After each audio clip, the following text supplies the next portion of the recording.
I was at a barbecue last summer, and I'm talking to my neighbor, Steve. Steve's 68 years old, retired for about 5 years now, and I'm asking him how retirement's going, expecting the usual, "Oh, it's nice, we're getting by," kind of response. Instead, this guy looks at me and says, "Honestly, Matt, I'm doing way better now than I was when I was working." And I'm standing there with a burger in my hand like, wait, what? How does that even work? So Steve starts explaining it to me, and I'm thinking, this has got to be a one-off situation, right? Maybe he won the lottery or something. But then I started researching this, and guess what? It's actually pretty common. There are people all over the country who stop working, stop earning paychecks, and somehow their bank accounts just keep growing. Now, I know what you're thinking. Matt, that makes zero sense. You stop working, you stop getting a paycheck, how in the world do you get richer?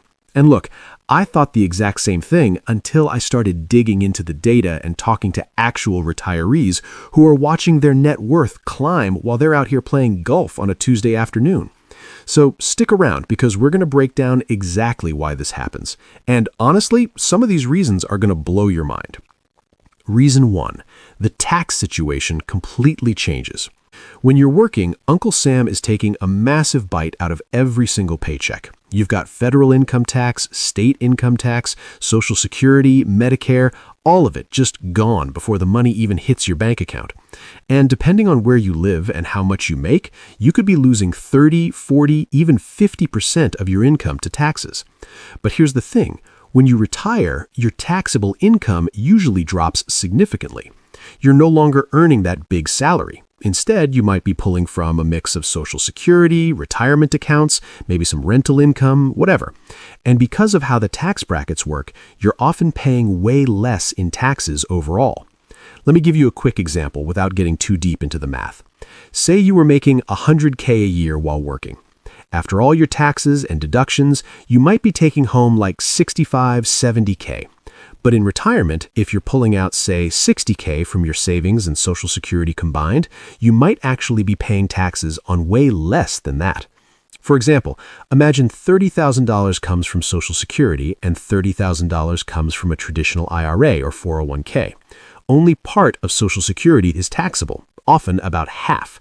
So instead of $30,000 being taxed, only $15,000 counts. Now add that to the $30,000 IRA withdrawal. That puts your taxable income at $45,000.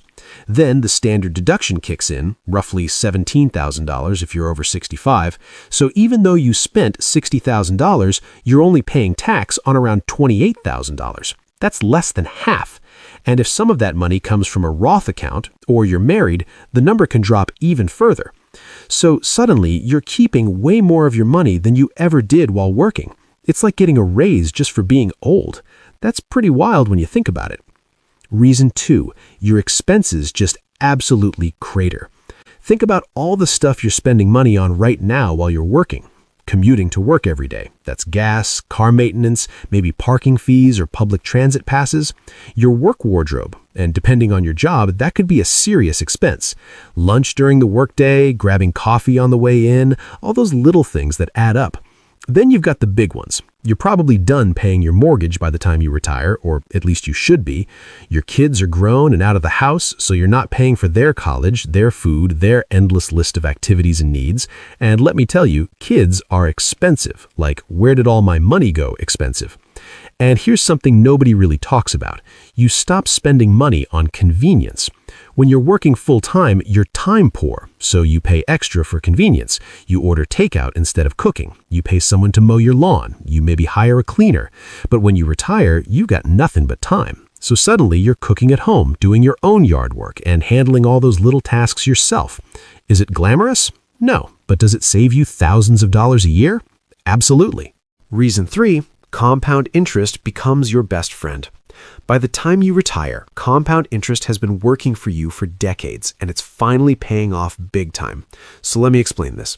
When you're young and you start saving for retirement, compound interest feels kind of disappointing, honestly. You put in money, it grows a little bit, and you're like, cool, I made $50 this month. It doesn't feel like it's doing much. But here's the secret about compound interest. It's exponential, not linear. That means the growth accelerates over time. The first 20 years of saving, that's when you're doing most of the heavy lifting, contributing money from your paychecks. But the last 10 or 15 years before retirement, that's when your money is doing most of the work. I've seen portfolios where someone contributed maybe $300K of their own money over their career, but by the time they retired, that portfolio was worth over $1 million. The rest was all compound growth, dividends, interest, capital gains, all of it just snowballing. And here's the crazy part. That compound growth doesn't stop when you retire. As long as you're not withdrawing everything at once, which you shouldn't be, your remaining investments keep growing. So even while you're pulling money out to live on, your portfolio might still be getting bigger. It's like having a goose that lays golden eggs, and you're only taking a few eggs at a time while the goose keeps laying more. Eventually, you've got more eggs than you started with, even though you've been eating some along the way. Reason 4, Social Security is more valuable than people think. I know. Everyone likes to trash Social Security. It's bankrupt, it won't be there for me, I'm never going to see that money. But here's the reality. It's still there, it's still paying out, and for most retirees, it covers a significant chunk of their basic expenses. The average Social Security check right now is somewhere around $1,800 a month. If you're married, you're probably looking at close to $3,000 a month combined. And here's the key. That's guaranteed income for life. You can't outlive it. Think about what that means for your investments. If Social Security is covering your basic living expenses, you don't need to withdraw as much from your retirement accounts. And if you're not withdrawing as much, that means more money stays invested, continuing to grow. So in a weird way, Social Security acts like a protective buffer around your investment portfolio. It lets your assets keep compounding instead of getting depleted. And over time, that can result in your net worth actually increasing, even though you're technically retired and not working anymore.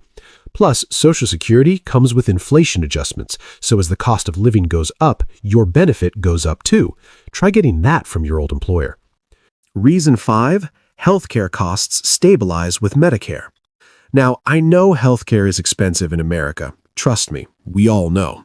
But here's something interesting. Before you turn 65, if you're not getting insurance through an employer anymore, you're paying for private health insurance, and that can be absolutely brutal. We're talking potentially thousands of dollars a month for a couple in their early 60s. But once you hit 65 and Medicare kicks in, your premiums drop dramatically. Yeah, Medicare isn't free, and you might want to get a supplement plan, but overall, it's way cheaper than private insurance for most people.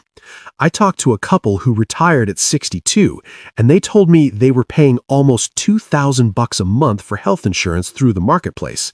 But the day they both turned 65 and switched to Medicare, their healthcare costs dropped to like $400 a month.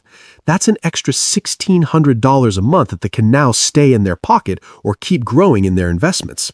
So for a lot of people, that 3-year gap between retirement and Medicare eligibility is actually the most expensive time healthcare-wise.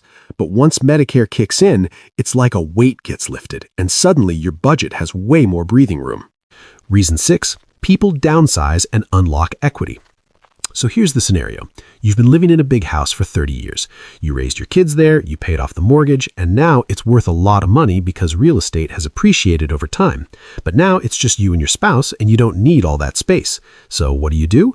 You sell the house, pocket the gains, which, by the way, are mostly tax-free thanks to the capital gains exclusion on primary residences, and then you buy or rent something smaller and cheaper.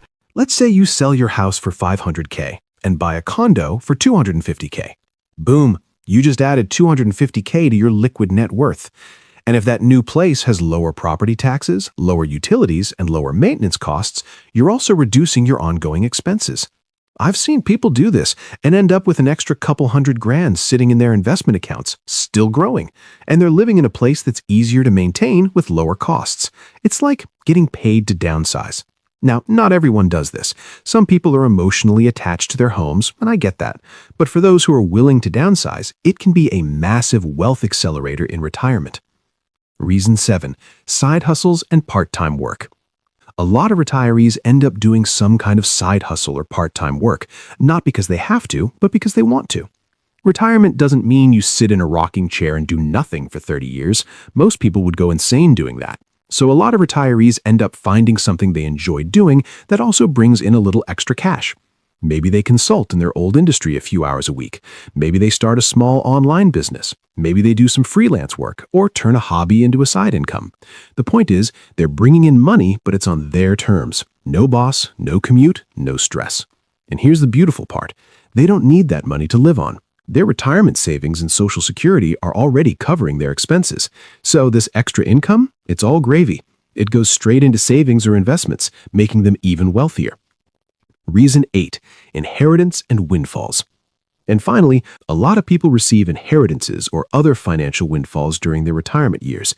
This one's a bit more variable because it depends on your family situation, but statistically, people tend to inherit money from their parents during their 60s and 70s. And depending on the size of that inheritance, it can significantly boost your net worth. Even if it's not a massive inheritance, it's still found money that you weren't counting on when you did your retirement planning. So it goes straight into your assets, making you wealthier than you projected. And beyond inheritances, retirees sometimes benefit from other windfalls. Maybe they finally cash out some old stock options, or they sell a rental property they've held for decades, or they settle an insurance claim. These unexpected financial events tend to pop up more often in retirement, and they all contribute to increasing wealth. Now, before we wrap up, I need to give you the reality check. Not everyone gets richer in retirement. In fact, there are still plenty of people who still struggle financially after they stop working. Everything I've talked about today assumes a few things: that you saved adequately during your working years, that you're not carrying a bunch of debt into retirement, that you're living within your means, and that you're being smart about your withdrawals and expenses. If you didn't save enough, or if you're withdrawing too much too fast, or if you're still paying off credit cards and car loans in retirement, then yeah, you're probably not going to see your wealth increase. You might see it decrease, actually. But for people who did the work earlier in life, who saved consistently, who avoided major financial mistakes, who planned ahead, retirement can actually be a period of continued wealth accumulation. And that's pretty cool when you think about it. It's not magic, and it doesn't happen by accident. It's the result of decades of smart financial decisions finally paying off. But the key insight here is that retirement isn't necessarily this scary financial cliff where your wealth evaporates.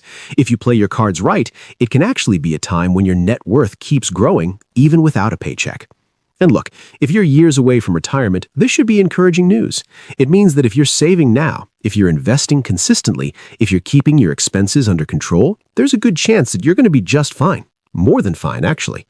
Are you surprised that people can get richer in retirement? Do you know anyone this has happened to? Let me know. Thanks for watching, and I'll see you in the next one.